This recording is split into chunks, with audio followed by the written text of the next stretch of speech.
नमस्कार दोस्तों, स्वागत है आपका भक्ति मंत्र में। दोस्तों, आज मैं आपको बताने वाली हूँ कि इस बार पाप मोचनी एकादशी व्रत कब पड़ रही है। साथ ही हम जानेंगे कि पाप मोचनी एकादशी व्रत की कथा क्या है और पाप मोचनी एकादशी व्रत का इतना महत्व क्यों है। तो चलिए वीडियो शुरू करते हैं।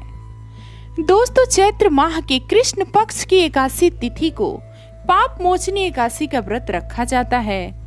इस दिन भगवान श्री हरि विष्णु की पूजा होती है और पाप मोचनी एकादशी व्रत कथा का पाठ करते हैं। इस व्रत कथा के श्रवण करने से या पाठ करने से समस्त पापों का नाश होता है और संकट सारे दूर हो जाते हैं। इस बार पाप मोचनी एकादशी व्रत 28 मार्च के दिन सोमवार को पड़ रही है। इस दिन भगवान विष्णु की पूजा अर्चना होती है। पाप मोचनी एकादशी व्रत की कथा स्वयं ब्रह्मा जी ने नारद को सुनाई थी। इस साल पाप मोचनी एकादशी व्रत 27 मार्च की शाम को 6:04 से ही शुरू हो रहा है और इसका समापन 28 मार्च को शाम 4:15 पर होगा। जो लोग इस दिन व्रत रखते हैं वे व्रत का पारण अगले दिन सुबह सूर्योदय के बाद ही करेंगे। तो चलिए आइए जानते हैं पाप मोचनी एकादशी व्रत की कथा क्या है। एक बार युधिष्ठिर ने भगवान श्री कृष्ण से चैत्र माह के कृष्ण पक्ष की एकादशी के बारे में बताने को कहा। तब श्री कृष्ण ने कहा कि इस एकादशी को पाप मोचनी एकादशी के नाम से जाना जाता है। इस व्रत को करने से पापों का नाश होता है और संकट सारे दूर हो जाते हैं। उन्होंने ब्रह्मा जी द्वारा नारद मुनि को सुनाई कथा के बारे में बताना शुरू किया।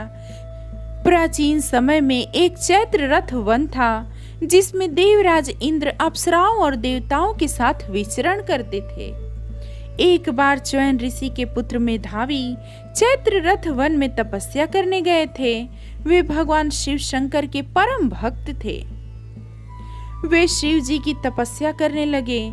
कुछ समय व्यतीत होने के बाद कामदेव ने मंजू घोषा नाम की एक अप्सरा को मेधावी ऋषि का तप भंग करने के लिए भेजा।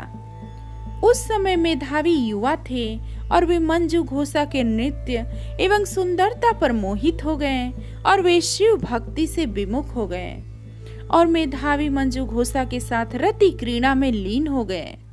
ऐसा करते हुए 57 वर्ष बीत गए। तब एक दिन मंजू घोषा ने मेधावी से वापस देवलोक जाने की अनुमति मांगी।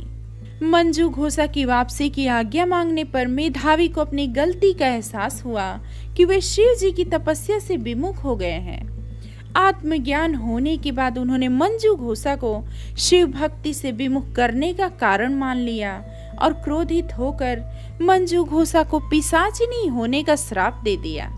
जब मंजू घोषा ने विनती की तो मेधावी ने पाप मोचनी एकादशी व्रत के बारे में बताया और कहा कि अगर तुम इस व्रत को करती हो तो तुम्हारे सारे पाप नष्ट हो जाएंगे। तब मंजू घोषा ने ऋषि के कहे अनुसार पाप मोचनी एकादशी का व्रत रखा और अपने पाप दूर किए। इधर मेधावी ने भी पाप मोचनी एकादशी व्रत करके अपने पापों से मुक्ति पाई। तो दोस्तों, ये थी पाप मोचनी एकादशी व्रत की कथा। तो दोस्तों, मैं उम्मीद करती हूँ ये जानकारी आपको जरूर पसंद आई होगी। आप अपने विचार कमेंट में जरूर बताएं। मिलते हैं कुछ और नई जानकारी के साथ। तब तक के लिए राधे राधे।